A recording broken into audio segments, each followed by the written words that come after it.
John, the president, he had an emergency thing. He had to go to Virginia, I believe, and I got kind of stuck doing this. And I might repeat myself a couple times, so I don't do this too often.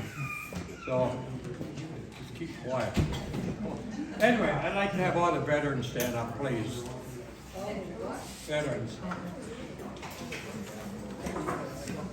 Thank you. I'm a veteran myself, and I appreciate you. Thank you very much. Stand up and say congratulations to the flag. Who's going to start?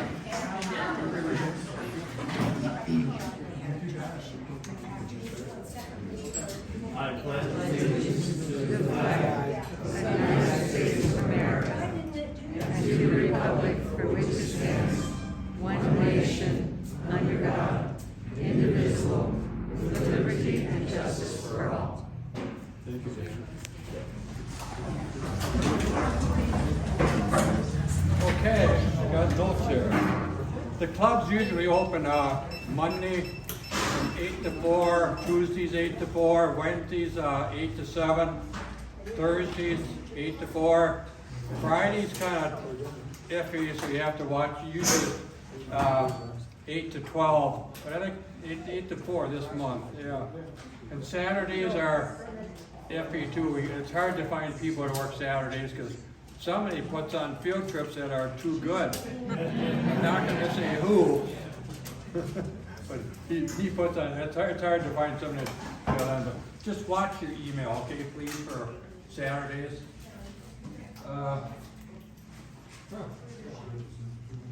We're at Tom. Where's Tom? Which Tom? Right here? The show Tom. Right here. Oh, right there. Over here. So things are moving right along. Again, this is the most important thing, that we get these things filled up with volunteers. It's a 2 or 3 hour commitment depending on when you sign up. It's so appreciated and so necessary for this thing to be a success. I don't want to see Wally have to work alone again, like he did the last show for his booth.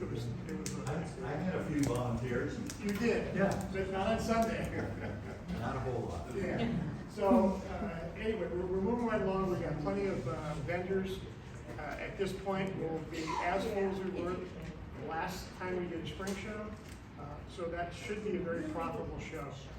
Still need a few volunteers to distribute flyers to the communities. I had 2 people volunteer in the last week. They went to different areas and left flyers and posters in communities and so forth. That's very important. If you can do that, please let me know. If you don't talk to me tonight, my phone number's on the email that gets sent out.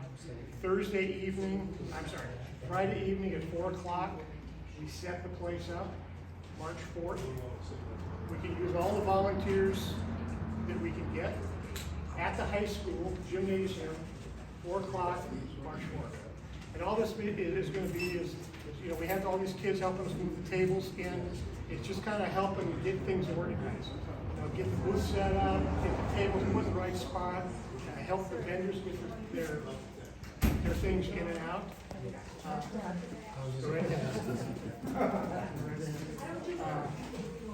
And so if we can get a turnout that's set up and to take down Sunday afternoon, it'll be a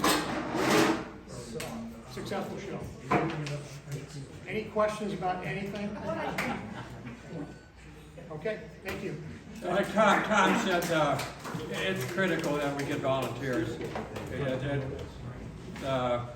Volunteers are just critical. It helps. I mean, I don't know what you can make on this show, 5,000, 10,000 maybe. So to put things in perspective, the last spring show we had, we made about $11,000. This past fall show, we made about $5,700. At the current rate, with the number of feet we've sold and number of vendors that are going to attend, and of course, this is always the busiest time of the year because most of the snowbirds are here. I expect us to do 10 or 11 grand for the year. And again, like everybody points out, the shows are where we make the most amount of money, and it's what really makes the club profitable. So making sure that this is a success is important. Janice? Are you looking for donations for the raffle? Yes, absolutely. Looking for donations for the raffle. What we'll do, first day of the show is go on and hit up all of our vendors. But any of the members that want to donate to the raffle, we appreciate it and accept it. Thank you, Tom. Thanks. One thing you gotta remember, there's for the show, if you wear your badge coming in, there's no charge. Otherwise, if you don't have your badge, it's a $3 charge. I have to comment on Wally. Wally did a heck of a job on the Ming trees. He was security, playing security at a door for quite a while. Then he came over and did the Ming trees for us. He kept himself really busy. It was a good time. But like Tom says, volunteers are necessary. Even for the club here, we're always looking for volunteers like monitors. We try and keep the club open, especially on Saturdays, for people that aren't retired yet. That way you can come on Saturdays and work from 8 to 4, 8 to 12, something like that. What else? Oh, one thing we're running short on, towels, rags, I should say. If anybody can donate rags, we sure appreciate it. Buying paper towels is getting pretty expensive, but the rags wipe down the machines and everything, and we'd sure appreciate the rags. If you have any rags, just bring them in, give them to a monitor, and he'll take care of them. That's a necessity. We still got the new grinders that are supposed to be coming. Tom, you said the new grinders are. Well, we've been 6 months in the order mill, and Lorentone, the manufacturer, has not been working for over a year. Now they're just now getting into the manufacturing again, and they're telling us that they're 6-month backlog. So what we're doing is looking for a different manufacturer that maybe can get them to us in our next meeting manager. So right now it's just sitting out there, we're just waiting like everybody else. Again, that's what we do with a lot of our show money. We spend it on the members, buying new saws and new blades, and the blades alone, I think. What's a 24-inch blade now? Any idea? Yeah, they're expensive. I know. Last time. Adam. Yeah, he's gone. You gone? What's a 24-inch blade cost? About $500-600. $500-600. Yeah. Easy. Yeah. I bet you anything by now the price has gone up again. I mean, just like the oil we bought. I think Adam bought 2 50-gallon drums a while back. We still got 1 50-gallon, well, probably 1.5 yet. And that's going to save us a ton, and try and buy some oil again. That's why we need these volunteers at the show, just to help keep it running smooth. That's it. Adam, shop manager, any comments? I'd like to say that we're going to be making a video. Russ and I, he's the best right-hand man you could ever have. He's actually taken care of the shop for the last 2 weeks. So honestly, people, give him a hand. He has been here.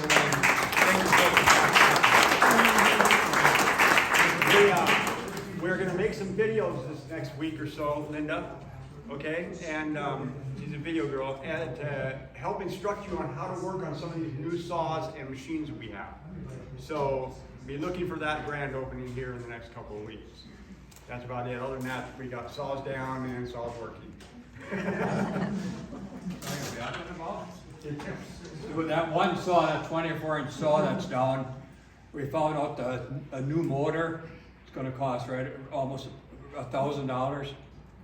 So again, that's where the club money goes. And this saw, that motor that went kaput, we're going to see if we can fix it. That way we've got it back up. But again, fixing it, what? We got that new grinder set up with a lap coming for it, and that lap, whatever that thing is. Yeah. But there's a brand new grinder over here. If you take a look at it, I think it's just for smaller cabochons and stuff probably.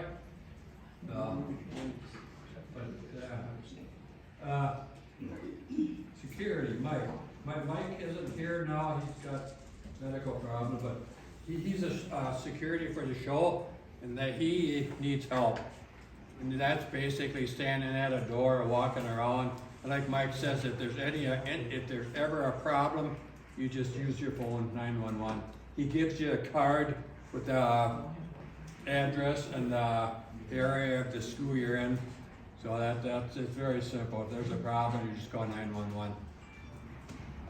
Membership, she's not here either, I don't believe. The last time I heard there was, and I'm just guessing, about 65 members. So it's getting back up there, and we're not gonna let you last. Bernie, classes. Are you gonna share the podium or not?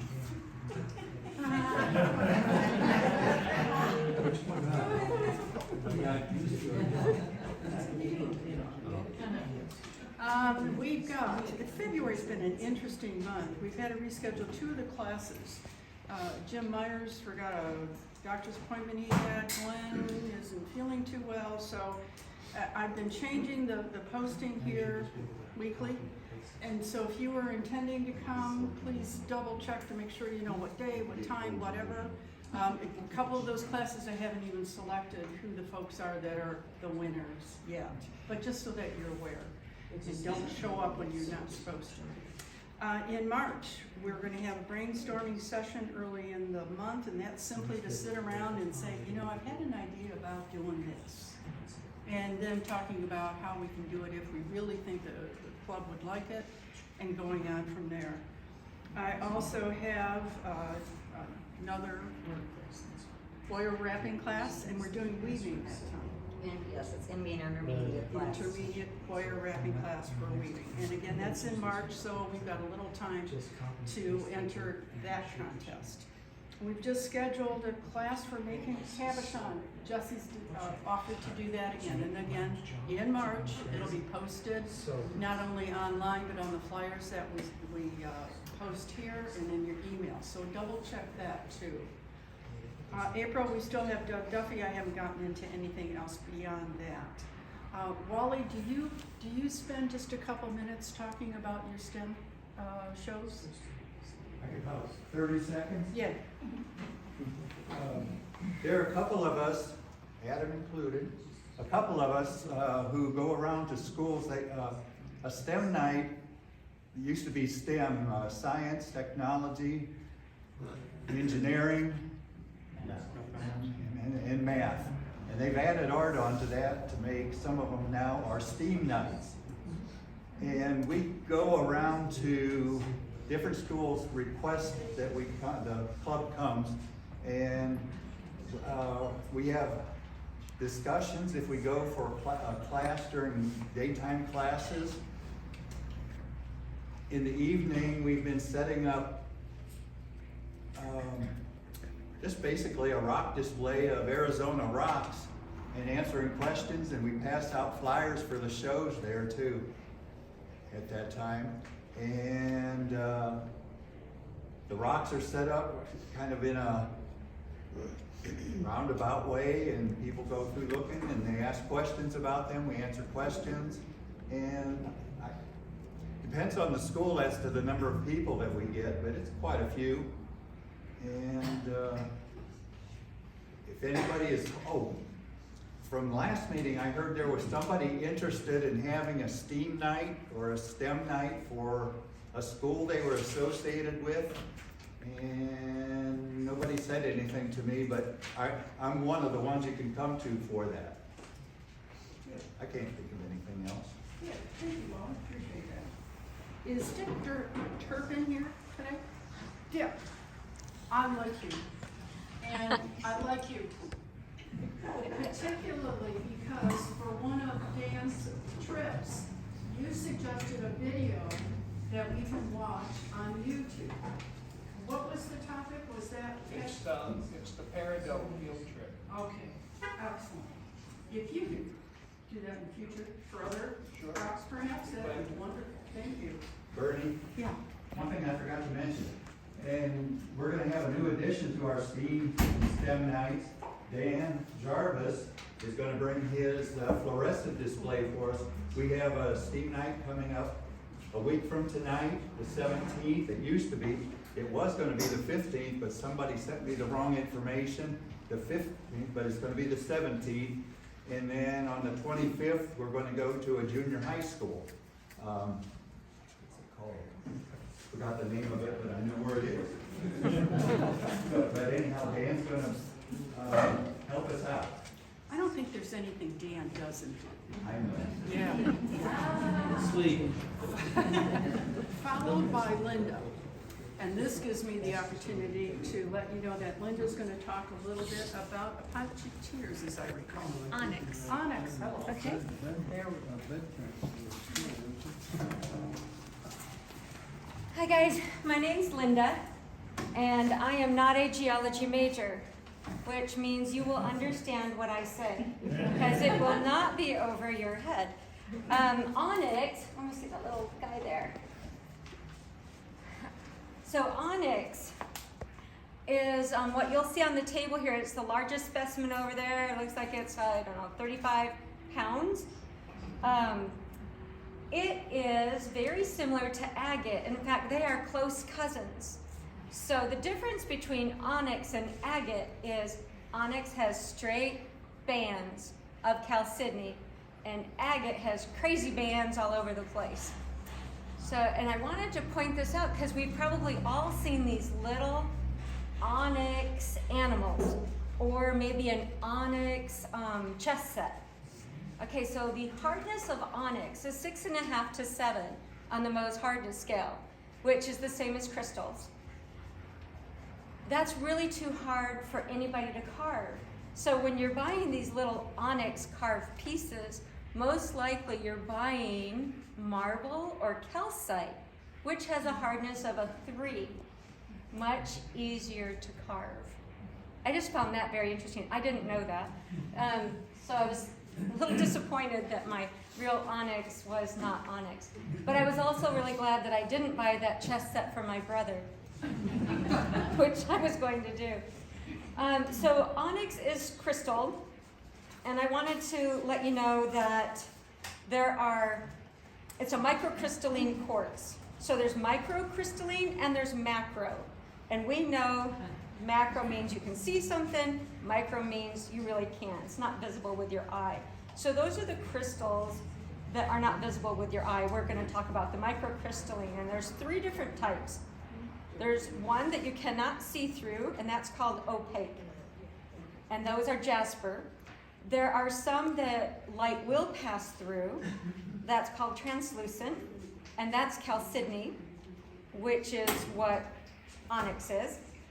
And then there is the kind that it's translucent, which means light does pass through, and it is banded or striped, and that is agates.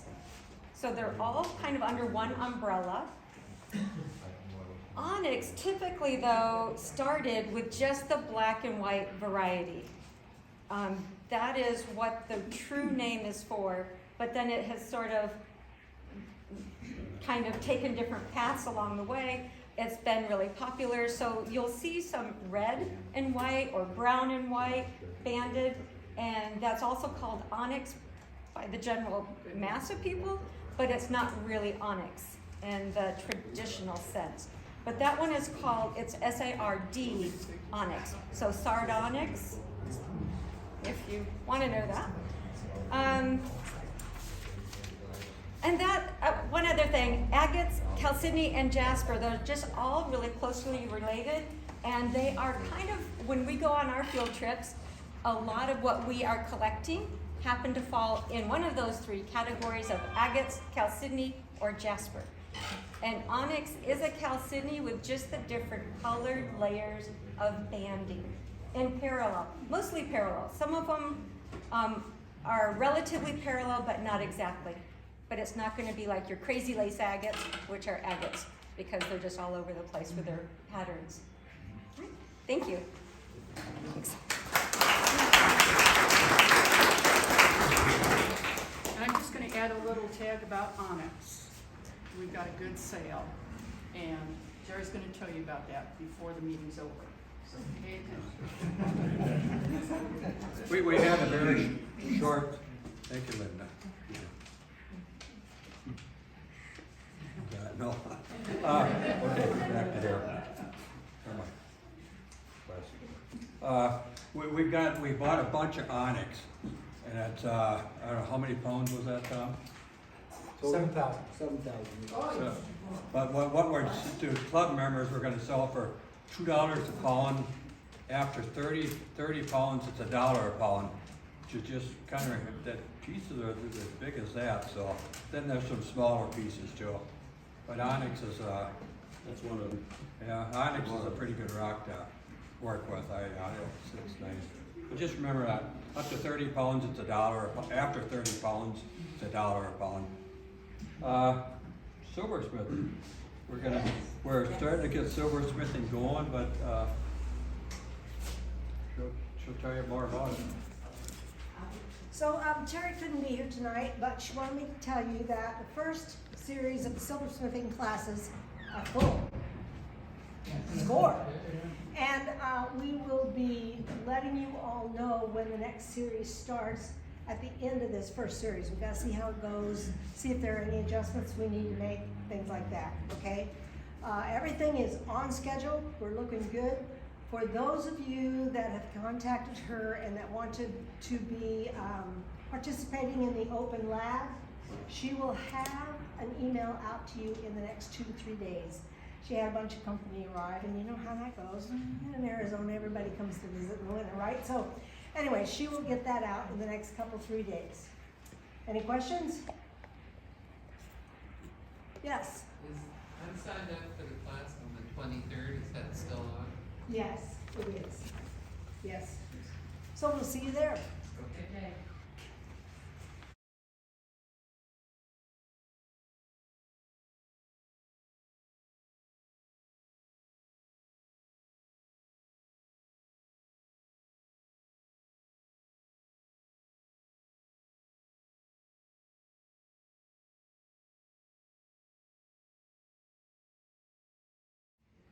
Many years to get silversmithing, somebody willing to take it and take charge, be the committee head, but they're doing okay, so I'd say, Is the club gonna buy equipment for that? I don't know, it's how, when we have somebody do a committee, we leave it up to them. Then they come to the board, and like we gave the silversmith $3,000 to get started. Let me sort of comment on that a bit. And after that, they gonna buy equipment or what? What we're gonna do is, for the first series of classes that you take, we will provide the tools that you need. But after that, we're gonna encourage you to get your own tools. It doesn't take that many to get started. And you need to start building your own repertoire of tools, because everybody has different hands, sizes, different ways that they use tools, and you're gonna find out that you're gonna want your own tools. Tools that are used in a class situation by many different people get kind of scarfed up after a while, and they just don't give you the results that you want. Okay? Yo, What types of material are you gonna be using? we're gonna be using copper at the beginning because it's less expensive. Now, all the things that you learn to do with copper transfer right over to silver. But we want to try to keep the expense to the members down as low as we can, so that's why we're going to start with the copper, so that you learn what you need to do with that, and you're not into it for a big bundle of bucks, okay? Another thing about silversmithing, we're talking about getting, I don't know, these high school type lockers out there for the club members plus the silversmithing people, so they can keep their stuff out there and not have to drag it back and forth. But we're pretty sure we're gonna be getting lockers. Tom's been looking into it, and he's found lockers. When they come, he's got to put them together too. Thanks so much. But anyway, we are talking lockers. Wally, he talked about the youth program already, pretty much. Okay. Hospitality, got anything to say, Vicki? I think I've just talked all I need to talk. Thank you. Okay, let's see what we're doing here. Rocks, we talked about the rocks, $2 a pound, anything over 30 pounds is $1 a pound. Oh, we're talking about redoing the cement out here, the cement slab that kinda goes like that, kinda like that. But we got one price on it, and, I don't know, each was owned, but I think what was it, around $10,000? 10,000, yeah. And that's pretty spendy, I think, but sometimes you get outvoted. I'm not gonna say nothing else. And then there's, seven people on the board, so. But we're talking, and Alan, I'm gonna talk to Alan later, he had a idea how. One thing, that they are asking people, when you use a saw, make sure you clean it, kinda wipe it up around it, and just make sure your saws are clean. We've been finding quite a few saws that, need more cleaning, so just be aware of that. What else?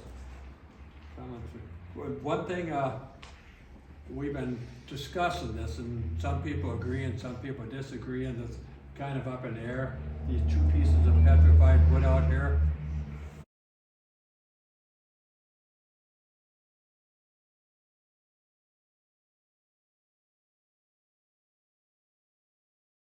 We're talking about selling.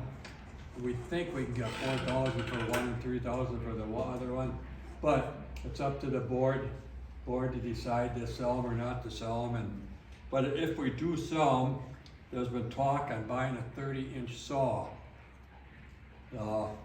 Anybody have any comments on that, buying a bigger saw? A name, when we were at Mahita Bend yesterday, the manager of the mine referred me to a rock shop in Gilbert called Natural Expressions. Yeah. They have a 72-inch saw. I talked to him today. He can cut slabs on any of those, whatever thickness we want, and he can polish them. But he couldn't quote me a price until he needs to see it. Because Okay. sometimes you have to use epoxy in that. One thing that was talked about too is, I think we talked about that too. Well, we talked about taking pictures and when the show's on, see if we can sell them at the show. But has the board decided or what? I'm not sure. No, No, we haven't had any we're just discussions. getting ideas. Yeah, of we're what just to do. discussing it yet, so. So you all be that? I got it there. What else? So you're gonna buy the saw first and then cut the petrified wood and sell it by the slab? We're not sure yet. So it's up in the air. I myself, just me, I prefer not to cut the petrified wood, because if you cut it in slabs, a lot of times, I've cut petrified wood, a lot of times the petrified wood sometimes breaks on you, comes apart. That, again, kind of outvote it. But I don't care for that stuff. I myself, if we sell them, I'd rather take it, you move it, and if you want to cut it, you cut it. But again, people have said the slabs can be about $1,500, something like that. Depends on how many slabs you want to cut and break. Jerry, how long have we had those? Oh, how long have we had them? 6 or 7 years, I think. So that, Something like okay. It's been a I while. was thinking a little bit longer, but, Those were donated by a fella in Surprise, yeah. and he had a lot of petrified wood that he collected over the years. I talked to one guy that, Ken, I think he helped move him, like bring him and all that stuff, and I talked to somebody else too, and that's why it's open air. One person says, yeah, go ahead, sell them, one doesn't, and I don't know, it's just, any comments on that? Well, I think we are a rock shop, so I think we ought to keep one of them at least. One side, the other one makes some money, that'd be fine, but, you're not gonna be able to replace those. They are good bragging rights. Yeah. They're good bragging rights. Yeah, I don't know if there's anybody else here at the club right now that went with the club over there to get those. I know I went over and got them, but I can't remember who else was over there too. Was that Greg that's been doing painting on outside? Greg Sather, Yeah, yes. Wally, did you go over on that? No? It was a surprise. Yeah. Nope. Okay.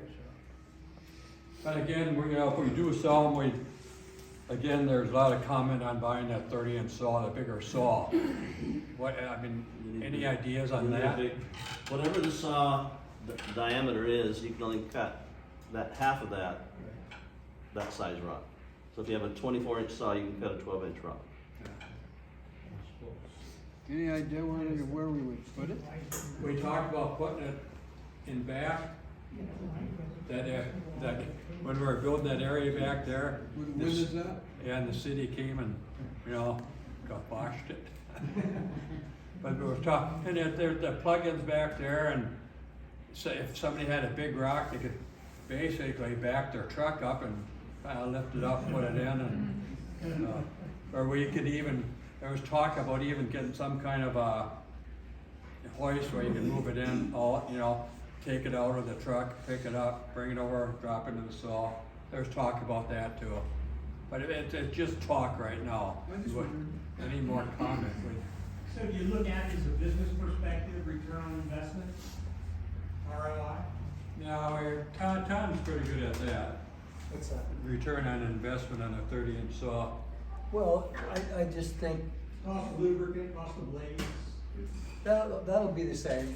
The size of the blade doesn't use any more oil than the size of the 24. You guys per inch on the blade. Yeah. To be honest with you, we haven't really got to the nitty-gritty of that. Right, and that's something you wanna understand before you. Oh, absolutely, yeah, no. But we just want to get the input from the members tonight. Does the club need money that bad? Do you need to sell those? No, but we keep trying to spend the money for the members. There's, I think, 75,000 in the budget now. Then if Tom does okay on the show, there's gonna be another 10,000 in the budget. And this is just me again, but I can't, why should we have, say, 80,000 in the bank that just sitting there? We've always talked, if we go down to 40 or 50,000, we're gonna stop there. That's kind of the stopping point, just in case, something happens. But, up to 70, 80,000, we wanna spend the money on the members, try and keep the members happy, so. No, I vote for us all in the hoist. Oh. But if we did, we'd have to get a hoist, I don't know what they call them, but, yeah. Yeah. But again, it's just talk, and we'll bring it up again, and bring it up at the board meeting, and, it's not a bad idea keeping one, and, because we are a rock club, and, Just cut it in half with your new saw and make do. well, I will keep them both. Keep one,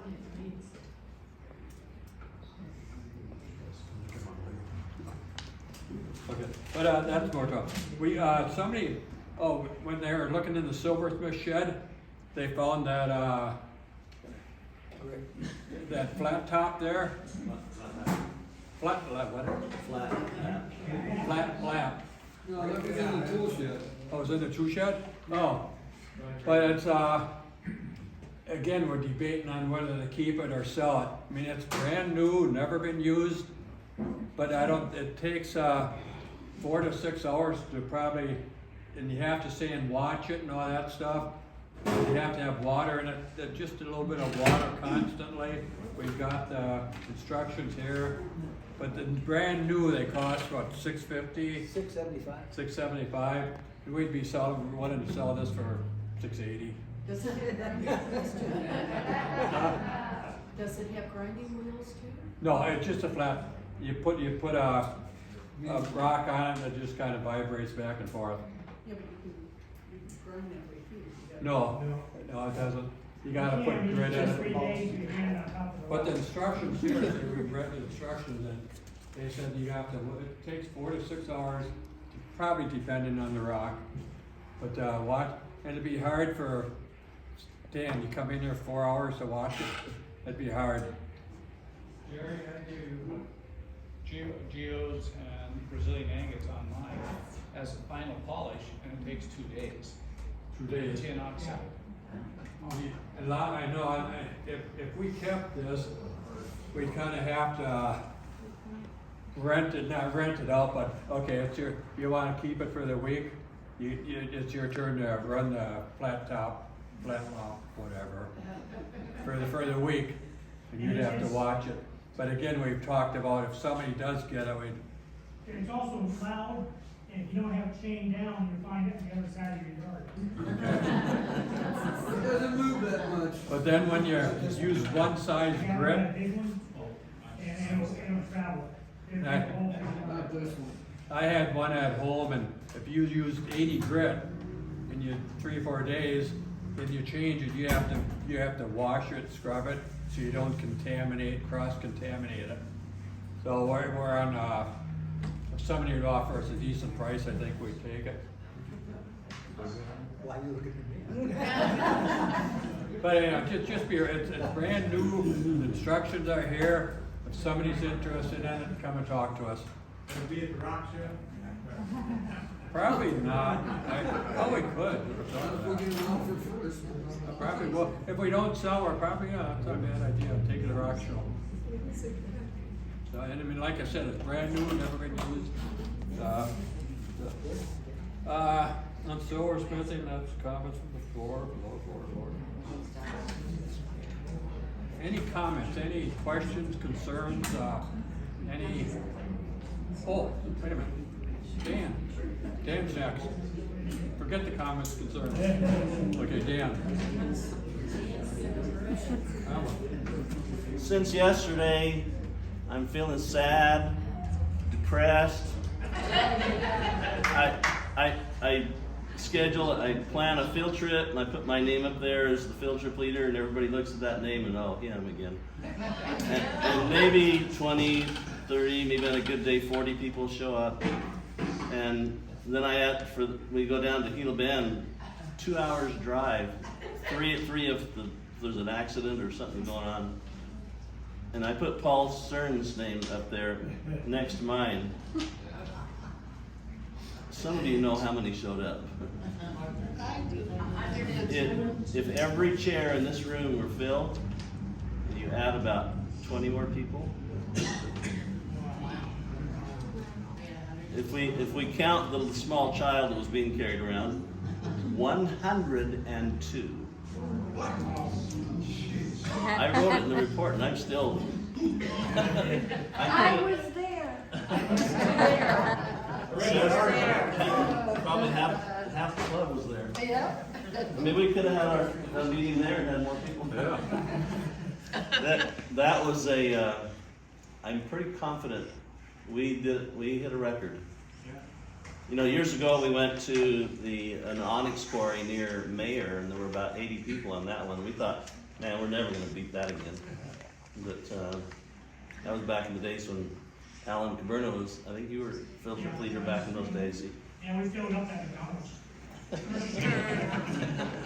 But still, unbelievable. But we had plenty of room out there. As far as I know, everybody found good stuff. I mean, you can see some of the stuff we found. Hope if you haven't had a chance, the ones on the second table, those are past field trips, and the ones on this first trip on the table are trips coming up. And even after I fixed all that up, I've even got one more on that pink sheet of field trips that I'm working on. I already got a date on one of those.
Many of you wanted to go to the San Carlos Peridot Quarry, but they only allowed 20. Well, I talked to the manager, and so we've got a date set. And we can go up to 25 people this time. So I know a bunch of you wanted to go there. Wildflowers are gonna pop out there pretty quick. On any of our field trips, if you arrive home and you have all these buckets full of stuff and you think, what am I going to do with that stuff? And if you're like me, people ask me, what do you do with all your rocks? And I say, wasn't I supposed to just put them in a bucket and leave them there? and that's usually what happens to most of the stuff we collect. It's already been suggested that if you have something nice, donate it to the club. Literally, it is a tax write-off, if you can put a value to it. We sell them at our club shows. We use them with the 8-carton programs for the kids if you have smaller ones. And so we can use a lot of the stuff if you want to get rid of it. And I know my wife would be really happy if I got rid of a lot of my stuff. So field trips are going well. We're right in the middle of our season, and we're having a great time. For those of you who haven't been out, even if you don't collect a single rock, we still have a great time. So thank you.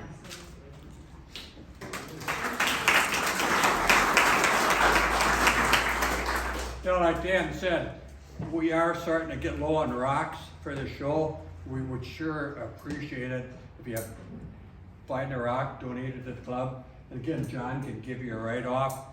I don't know because we're a 501c3. I don't know how he does it. I just make my own write-off. Oh, okay. But no, we are starting to run low on rocks. We appreciate it. Now John, the treasurer, is going to talk. I think. All right, so currently in the checking account, we have $24,601.40. And in the savings, $60,002.99 for a total of $84,604.39. For people who weren't here last month, we ended last year fiscally in the hole about $1,200. Fall show brought in about $5,000 after everything was said and done. Last year we ended in the hole a couple $1,000s as well, so we really do need volunteers for the spring show. Spring show brings in anywhere between $7,000 and $15,000 after everything's been paid out. It helps keep the prices low. It helps fund field trips. Field trip fees generally fund the field trips, but it does help fund exploratory trips to find new places when the old places start getting picked over. Any questions? John, would that debt in red be partially because of the money we spent on brand new saws and massive amounts of blades and stuff like that that we? Yeah, I mean it is going to eventually pay off at the end, and of that $1,200, can't remember off the top of my head, $300 or $400 of that is a petty cash program I instituted, as well as a change bank, since there was a change shortage, so I got $100 in quarters and whatnot. So, but we still did in the year in the red instead of in the black. Part of it being we didn't have 2 or 3 shows. Those usually are what give us the vast majority of our profit and allow us to do everything we do for the members. Yes? Do you have any capital asset expenditures that you expect, like for the building, other than the slab, in the future? No, we're pretty much grandfathered in for most everything. Sooner or later, the city might force us onto the city sewer system. Currently, we have a septic tank, so we've got a filtration system for the grits and whatnot. If we're forced onto city water, that's going to be several $1,000s plus an official filtration system that the city will have to approve because of the grit from everything we do. But no, most of the capital expenditures throughout the year are fairly small, mainly cosmetic, mainly maintenance, no major expansions. I don't foresee any major outlays for the startup of the Silversmith shop beyond what we've already invested. And that should pay itself off hopefully by the end of the year. But aside from looking at the slab, we don't have any other major construction projects planned at the moment. Although if you think of anything, feel free to let us know. Anything else? Anyone else? Yes? How close is the hookup to the store? How close is the city? How close is it? You hook up to the city store? Oh, I have no idea how close it would be. It'd be in the easement out the street. Yeah, Problem is, if you do anything like that, you lose your grandfather's building. exactly. And we That's- have to totally rebuild. So, yeah, if we ever lose our grandfather status, I don't think the bathroom technically qualifies as ADA compliant. There'd be a couple other things that the city would force us to upgrade. So, yeah, driveway, sidewalks, all sorts of stuff. So we tend to avoid, any major renovations that we can, unless they're absolutely necessary, so. And the city is getting a new developmental service director as well. Yeah, I was down there, they keep changing where you gotta go to sign up for the marquee sign for advertising, and I spent about an hour and a half talking to a couple people down at the zoning about plans they have for the area. And they say we shouldn't have to upgrade anything for 4 or 5 years. But sooner or later, we'll either have to move buildings or do a bunch of major renovations to this one. Right. So, There's engineering behind that as well. yeah, Better start saving now. yeah. Well, we do have, in the bylaws currently, it's required that we save at least $6,000 a year towards future renovations each year. So, like you said, we've got a keep it to at least a $50,000 reserve at the very least. You can increase that by 30% based on the evaluation. Unfortunately. Yeah, inflation sucks, so. But, yeah, if anybody's got any questions, comments, or concerns, feel free to approach me anytime I'm here, or my email address is on the website. So, all right, anything else? Okay. I thought you'd almost do it, but there's one thing that I was looking at some of these things, we do need quite a few volunteers to help set up and tear down. And basically setting up is Tom just points and you put a table there. Tom points, and we get the high school kids helping quite a bit. And they did a tremendous, and so they get up in the trailer, hand you the tables down, and I'll tell you one thing, don't get up in the trailer with the tables. I did that 1 year and don't do it again. But any comments or any, like John said, we are gonna try and keep, we're not gonna try, but we are gonna keep at least 50,000 in the bank, just in case anything ever happened, like the sewer and all that stuff. But again, I think it's off our ways, and they probably will keep increasing 50, 55, you know. But again, the Tom shows here make a tremendous amount of difference on what we save and what we spend. And I'm not a member yet. Do you have to be a member to volunteer for, to help with rock shoveling? No. No, I mean, you know, the children that work for, are in the band, they're not members, so absolutely show up. don't be shy. Any other questions, concerns? Again, just remember, we're trying to keep your saws cleaner and stuff. We've been having a terrible time with the saws, keeping clean. But this is just a Silversmith list of 23 people that at one time I know they had 70 people interested in taking the class, and it's like you said, it's coming, but it's coming together slow yet, but it's coming. Any other comments? Okay, could we have the You wanna give away some If stuff? somebody would like to claim those? oh, somebody want to claim some keys? Oh, they're mine. City number?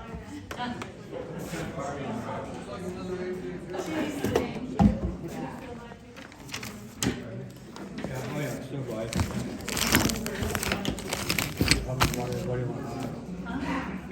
$1,500. That's $655 a dozen. Make a good bookend. Mm-hmm. It's pretty. Oh my gosh.